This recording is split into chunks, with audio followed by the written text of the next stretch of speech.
7:12 a.m., 4 hard knocks struck my front door, sharp enough to make me stop halfway through reaching for the coffee jar. I hadn't even turned on the coffee maker.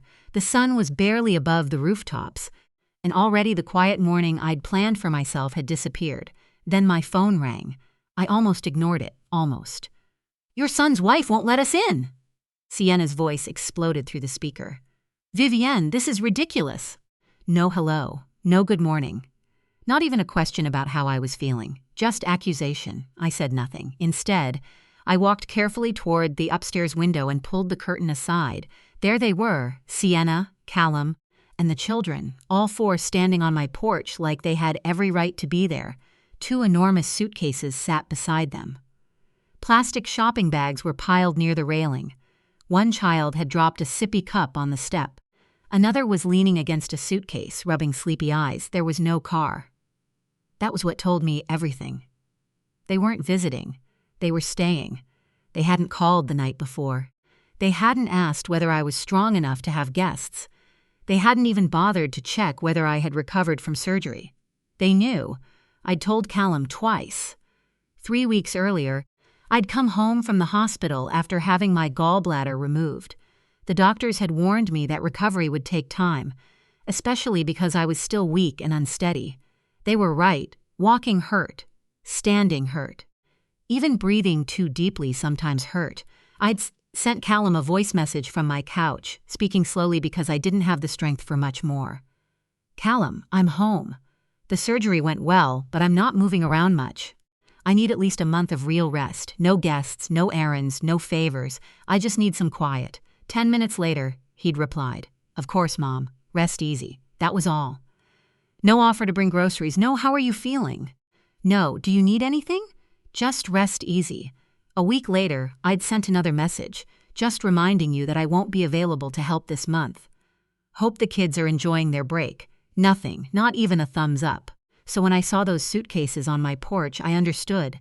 They hadn't misunderstood me. They had ignored me. I lowered the curtain. Sienna was still talking loudly outside. "Vivienne! Open the door!" I turned the phone volume down. Then I filled the kettle. The knocking continued. I didn't answer. For years, I'd answered. I'd opened that door for late-night emergencies, unexpected babysitting, forgotten school pickups, grocery runs, and countless favors disguised as family obligations. But that morning, something inside me had finally gone still. I wasn't angry enough to scream. I wasn't frightened. I was simply finished. 3 days earlier, I'd learned something else. My neighbor, Marisol, had stopped me while I was watering the fern beside my porch. "Vivienne," she said casually, "did Callum rent out his house again?" I stared at her. "Rent it out?" She nodded. "Young couple moved in yesterday. Big white SUV. Looked like they were settling in for a while." I thanked her and smiled until she walked away. Then I went inside and closed the door. That was when the pieces finally connected. Their house hadn't been abandoned. They had rented it. They'd apparently planned to collect 2 months of rental income while sending the children to me. No babysitter, no extra food expense, no disruption to their own lives. Just their mother, their free solution. And suddenly, I remembered every other time they'd done something similar. When Sienna wanted a break, I'd watched the children for 9 days. When Callum traveled for work, I'd canceled a dental appointment I'd waited 6 months to get. When they needed someone to pick up the children, somehow my schedule always became irrelevant. I had called it helping. They had apparently called it my responsibility. That morning, standing behind my locked door, I realized something painful. They hadn't come because they needed their mother. They had come because they needed what their mother could provide. And for the first time in 40 years, I decided I wasn't providing it. I stood in the kitchen with one hand resting on the counter, listening to the knocking fade into angry silence. For a moment, I wondered whether I was being cruel. Then I remembered the message I'd sent Callum. No guests, no errands, no favors. I'd been clear. There was nothing cruel about expecting someone to respect a sentence. I poured myself a cup of coffee and carried it into the living room. My body still wasn't strong. The surgery had left me exhausted, and every trip across the room reminded me that I was supposed to be resting. Instead, I was dealing with 4 people who had arrived without permission. My phone vibrated. A message from Callum. "Mom, what are you doing?" "Sienna says you're refusing to let us in." I stared at those words. "Not, are you okay?" "Not." "Did we upset you?" "Not, we shouldn't have come." He was concerned about one thing. Why I wasn't cooperating. I put the phone down. Another vibration came almost immediately. "We really need your help." I almost laughed. Need, that word had become their favorite excuse. I looked toward the window. Through the curtain, I could see Sienna pacing across the porch. She was holding her phone against her ear, probably calling someone who would hear only her version of events. The children were restless. One sat on the suitcase. Another was drawing on the pavement with blue chalk. Callum stood several feet away, hands in his pockets, staring at the ground. He looked uncomfortable, but uncomfortable wasn't the same as innocent. He knew. Maybe he hadn't arranged everything himself, but he knew his wife had rented their home. He knew the children needed somewhere to stay. He knew I'd recently had surgery, and he still brought them here. That was enough. My thoughts drifted back to another morning several years earlier. I had been recovering from pneumonia. My chest hurt whenever I breathed, and the doctor had specifically told me to avoid stress and exertion. That evening, I heard music downstairs. At first, I thought I was imagining it. Then came laughter, glasses clinking, footsteps. I pulled the blanket around my shoulders and slowly walked into the living room. There were nearly a dozen people inside my house. Sienna had invited coworkers over. My furniture had been pushed against the walls. A folding table covered the center of the room. Pizza boxes were stacked beside my fireplace, and someone had placed an open bottle of wine beside my orchid. Sienna looked at me and smiled. "Oh, you're awake." I remember staring at her. "I thought you were resting," she added. I wanted to ask why she hadn't considered that before filling my house with strangers. Instead, I looked at Callum. He was standing near the fireplace. He saw my pale face. He saw the blanket around my shoulders. He heard my breathing. And he said nothing. Not one word. Later, after everyone had left, I found him in the kitchen. "Why didn't you say something?" He rubbed the back of his neck. "Mom, it wasn't a big deal." That sentence stayed with me. Not because the party mattered, because it revealed something. If my discomfort inconvenienced him, he preferred pretending it didn't exist. I returned to the present and looked at the front door. The knocking started again. This time, I didn't move. My phone rang. "Callum," I answered. "Mom, seriously?" "Seriously what? You're making this impossible." "No," I said quietly. "You made it impossible when you brought 4 people to my house after I told you I couldn't have guests. We didn't know what else to do. You rented your house." Silence. I heard his breathing change. "How did you?" Marisol saw the renters. Another silence, then he lowered his voice. "Mom, it was temporary. So is everything when you want something from me. That's not fair." "Neither is this," he sighed. "You're really going to leave us outside?" I looked at the locked door. I've spent 40 years opening that door. And now? Now I'm learning how to keep it closed. He didn't answer. For several seconds, neither of us spoke. Then he said, "This is family." I closed my eyes. Then family should know better. I ended the call. My hands were shaking, but not from fear. I walked to the hallway and opened the drawer where I'd kept my estate binder for years.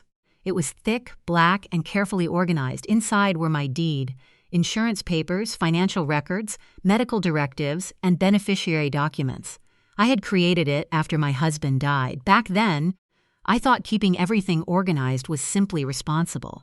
Now I realized it was something else too. It was power, and perhaps I'd forgotten that it belonged to me.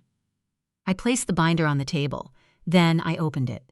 I opened the binder slowly. For years I'd kept it in the hallway drawer, untouched except when paperwork needed updating. The black cover was worn at the corners, and several tabs had begun to curl. I turned to the beneficiary section.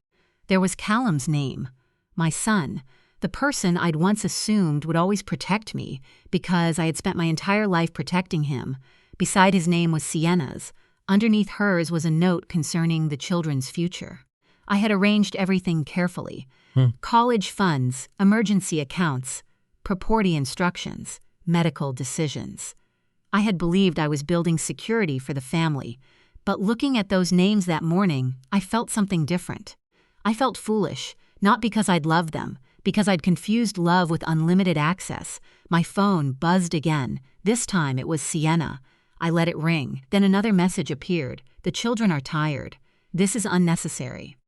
I stared at it for several seconds. Unnecessary. That was what my boundary had become. An inconvenience. I placed the phone beside the binder and picked up a sheet of paper. Then I began making changes. I removed Callum as the person authorized to make certain medical decisions for me. I chose Maya instead. She was my neighbor, but more importantly, she had shown me something my own family hadn't shown me. Reliability. Last winter, when I'd been sick and struggling to breathe, Maya had driven me to the hospital without being asked twice. She had waited beside me. She had brought soup afterward. She never once treated kindness like an investment. Next came the financial documents. I changed the person responsible for overseeing the children's college funds. That decision hurt. Those children weren't responsible for their parents' choices. But I also knew something important. I could care about them without continuing to finance the adults who exploited my generosity. I chose my niece, Alara. She wasn't someone who called whenever she needed money. She wasn't constantly asking for favors. Once a month, she'd check on me simply because she wanted to know how I was doing. That mattered more than I had understood before. I reached the final section. My will. I read the old language carefully. Then I added a new clause. Not dramatic. Not spiteful. Just clear. Anyone who repeatedly disregarded my medical condition, personal boundaries, or autonomy would not automatically receive the benefits I had once intended for them. I put the pen down. For the first time that morning, I felt calm. Outside, I could still hear Sienna. She was talking loudly enough that anyone walking down the street could hear. My mother-in-law is refusing to help us. I almost corrected her. I wasn't refusing to help. I was refusing to be used. There was a difference. A few minutes later, the neighborhood began to notice. People slowed as they walked past. A woman across the street suddenly became very interested in her mailbox. Someone else stopped to talk to a neighbor. I didn't care. Let them watch. Sienna had chosen the audience. She could tell them whatever story she wanted. I wasn't going outside to defend myself. Then I heard her say something that made my stomach tighten. She changed the locks on us. That wasn't entirely true. I'd changed them after realizing I needed better security. But I hadn't done it because of this morning. I had simply never given them a key afterward. They had assumed they were entitled to one. That assumption was the problem. I returned to my chair and sat down. The phone rang again. Callum. I answered. Mom, his voice sounded exhausted. What? Can you just let them inside? No, please. No. You're making this much worse than it needs to be. I looked at the binder. No, Callum. I'm finally treating it like it is. What does that mean? It means your emergency isn't automatically mine anymore. He was silent. Then he said, We're your family. I know. So why are you doing this? I looked through the window at the suitcases, at the children, at the woman who had decided my house was the solution to her vacation plans. Because I want my family to remember that I am a person before I am a resource. Callum didn't respond. I continued. You knew I was recovering. I know. You knew I couldn't take care of 4 people. I know. You rented your house anyway. Another silence. Then, quietly, he said, Sienna thought you'd say yes. I closed my eyes. There it was, the truth. Not a misunderstanding. Not an emergency. An expectation. I opened my eyes and looked at the binder again. That's the problem, I said. What? You thought I would always say yes. I ended the call. Then I closed the binder. But I wasn't finished. Not even close. Because sitting inside that binder was something else.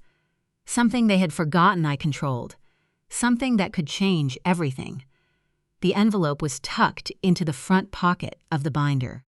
I had almost forgotten it was there. Almost. I pulled it out and placed it on the table. For years, Callum had spoken about my house as though it were already his, not officially. Never in a way that could be written down. But in conversations, he said things like, when we eventually take over the house. Or, we'll probably renovate the kitchen someday. I had always smiled. I had never corrected him, Perhaps that silence had encouraged him. Inside the envelope was a property document I'd prepared months earlier but never finalized. I read it again. The wording was simple. My home remained under my control, and no one had permission to use it, borrow against it, occupy it, or make arrangements involving it without my approval. I didn't need to threaten anyone. I simply needed to stop pretending their assumptions were agreements. I signed the final page. Then I placed the document back inside the binder. Outside, Sienna's voice had become louder. "I don't understand what happened to her." I heard Callum say something too quietly to make out. The children were crying now. Part of me wanted to open the door just to end the noise. That old instinct was powerful. Fix it. Calm everyone down. Make everyone comfortable. Take the blame if necessary. I'd been doing that for decades. But this time I stayed seated. My phone rang. "Sienna." I answered. "You said you'd help with the children," she snapped. "I never said that. You always do. I used to." "What is that supposed to mean?" "It means things have changed." She laughed bitterly. "You're punishing us because you're angry." "No, then what is this? A boundary.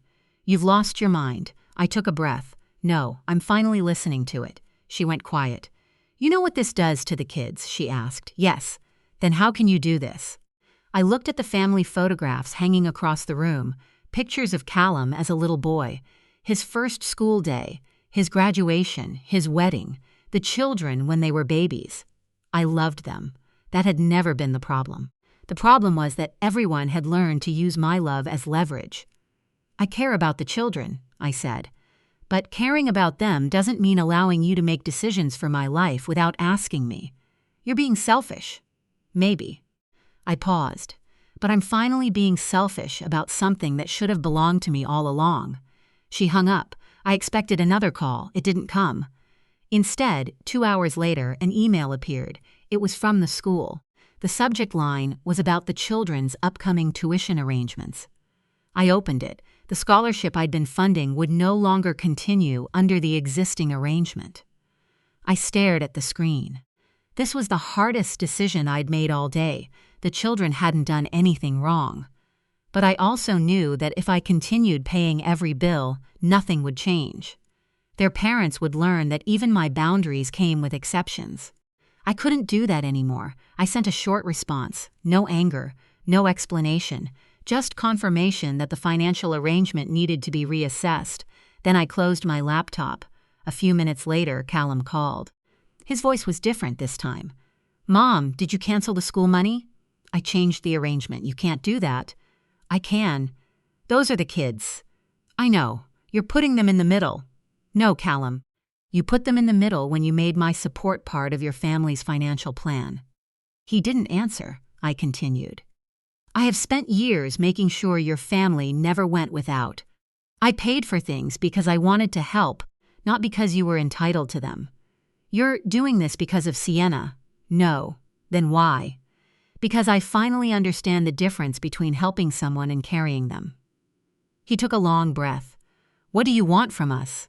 The question surprised me. I almost laughed. "I don't want anything." "Then what?" "I want you to go home. We can't." "You can. Sienna rented the house. That was her decision.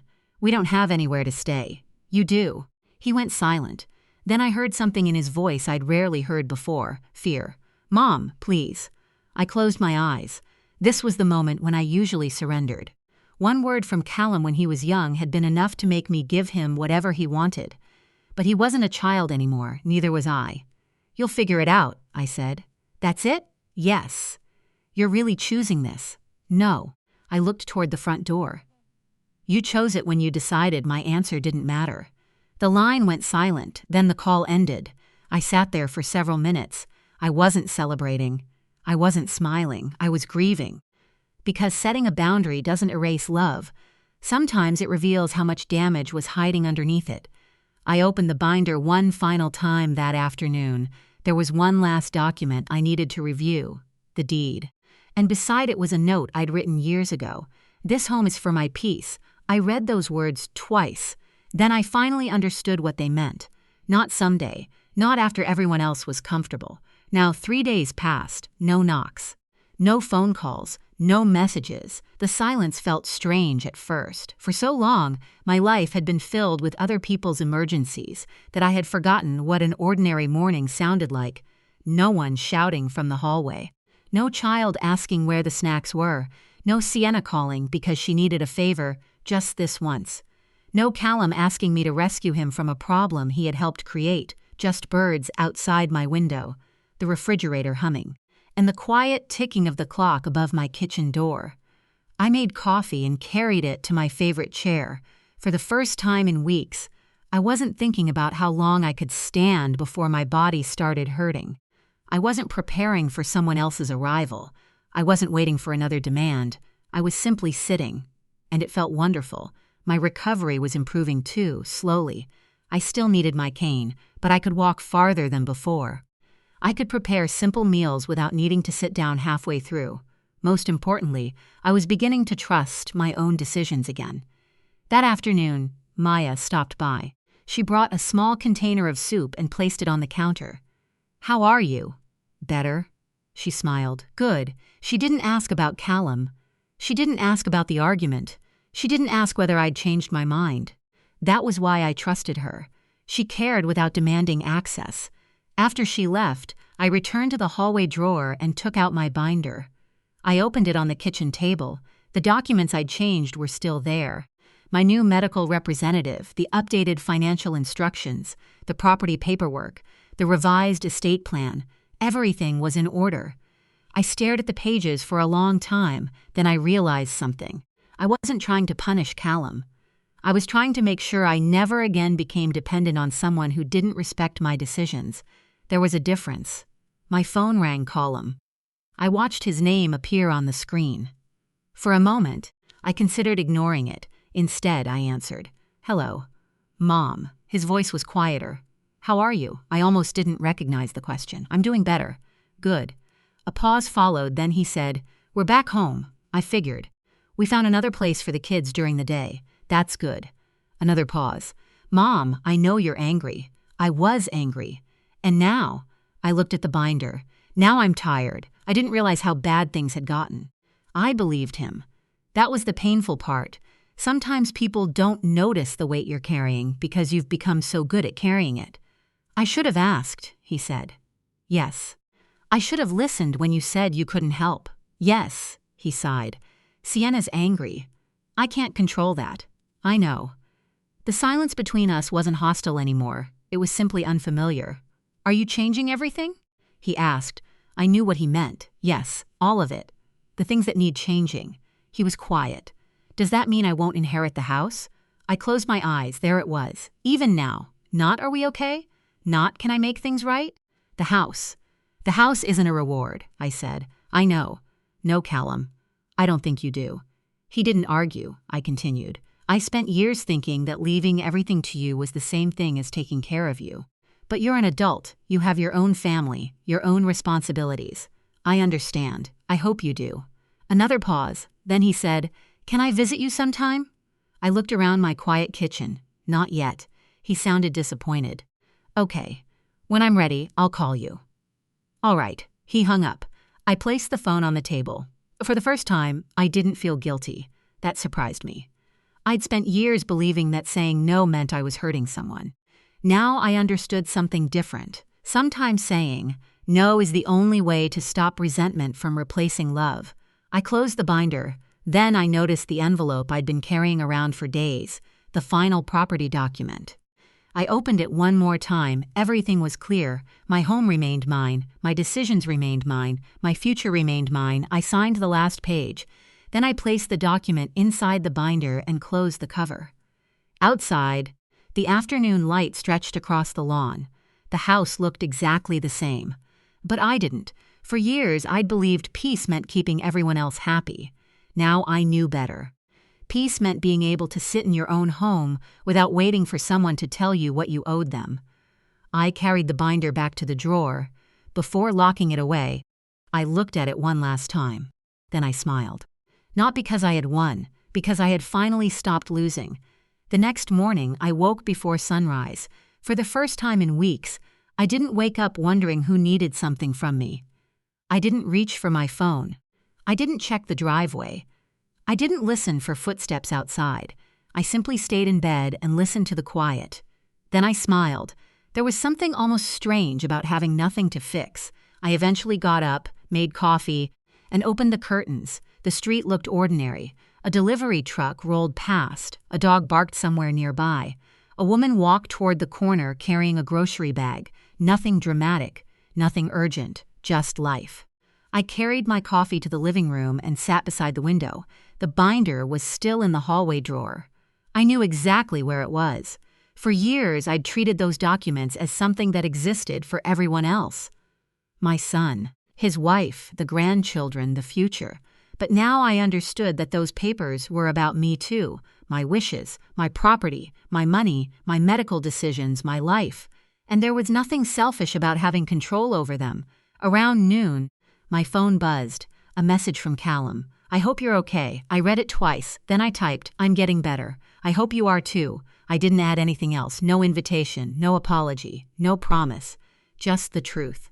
A few minutes later, he replied, We should talk sometime." I smiled faintly. "When I'm ready." This time, there was no argument, no guilt. Just, "Okay, Mom." I put the phone down. Maybe that was how healing began. Not with some dramatic reunion. Not with everyone suddenly understanding everything. But with people learning that your boundaries were real. I went back to the kitchen and opened the drawer. The binder was waiting.